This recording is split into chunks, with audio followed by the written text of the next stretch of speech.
താമസിക്കുന്നത് തന്നെയാ നല്ലത്. കേൾക്കുമ്പോ പ്രയാസം തോന്നും. നിങ്ങളെക്കാൾ പ്രയാസമുണ്ട് എനിക്ക്. പക്ഷേ നമ്മുടെ ഇപ്പോഴത്തെ സ്നേഹം നിലനിൽക്കാൻ ഇതല്ലാതെ വേറെ വഴിയില്ല. നീ എന്തായി പറയുന്നേ? നല്ലവണ്ണം ആലോചിച്ചിട്ടമ്മേ. ഒരു കൂട്ടുകുടുംബത്തിൽ പ്രശ്നങ്ങൾ ഉണ്ടാവാൻ ഒരു നിമിഷം മതി. പക്ഷേ പിന്നീട് കൂടിച്ചേരാൻ ഒരുപാട് ബുദ്ധിമുട്ടുകൾ അനുഭവിക്കേണ്ടി വരും. അതിനേക്കാൾ നല്ലത് സ്നേഹമായിട്ടിരിക്കുമ്പോ പിരിയുന്നല്ലേ?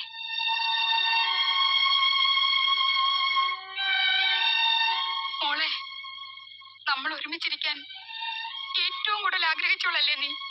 അതെ അമ്മേ.